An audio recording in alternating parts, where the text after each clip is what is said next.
Breaking news చూసిన మంత్రి సబితా పంతులేళ్లలో జరిగిన ఐటీ సోదాలు ముగిశాయి. నగరంలో జరిగిన ఐటీ దాడుల్లో 7 కోట్ల నగదును ఆదాయ పన్ను శాఖ అధికారులు స్వాధీనం చేసుకున్నారు. ఏకకాలంలో అధికారులు జరిపిన దాడుల్లో ఇటు రియల్ ఎస్టేట్ సంస్థలతో పాటు ఫార్మా కంపెనీలపై దృష్టి పెట్టారు. ఖమ్మం జిల్లాలో అభ్యర్థి ఇంటికి డబ్బులు సమకూర్చుతున్నారనే సమాచారంతో రెడ్డి ల్యాబ్స్ డైరెక్టర్ నరేందర్ రెడ్డి కార్యాలయంలో సోదాలు నిర్వహించారు.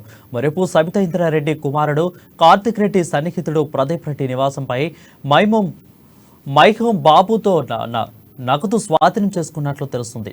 కీలకమైన డాక్యుమెంట్లతో పాటు హార్డ్ డిస్క్లు స్వాధీనం చేసుకున్నారు. వాటిని ఓపెన్ చేసి బుధవారం ఐటీ కార్యాలయానికి పిలిచే అవకాశాలున్నాయి.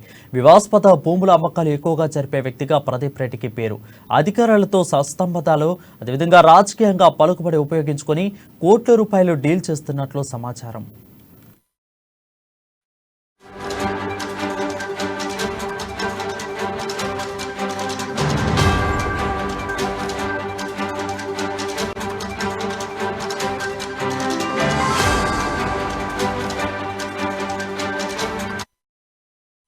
న్యూస్ చూస్తున్నాం. మంత్రి సబితా పంతులేళ్లలో జరిగిన ఐటీ సోదాలు ముగిశాయి.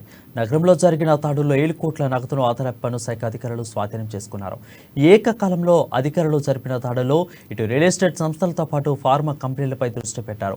ఖమ్మం జిల్లాలో అభ్యర్థికి డబ్బులు సమకూర్చుతున్నారనే సమాచారంతో రెడ్డి ల్యాబ్స్ డైరెక్టర్ నరేందర్ రెడ్డి కార్యాలయంలో సోదాలు నిర్వహించారు.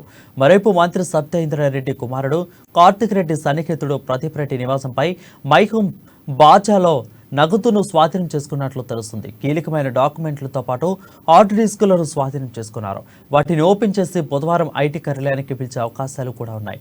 వివాదాస్పద భూముల అమ్మకాలు ఎక్కువగా జరిపే వ్యక్తిగా ప్రదీప్ రెడ్డికి పేరుంది. అధికారులతో సత్సంబంధాలతో పాటు రాజకీయంగాను పలుకుబడి ఉపయోగించి కోట్ల రూపాయలు డీల్ చేస్తున్నట్లు సమాచారం.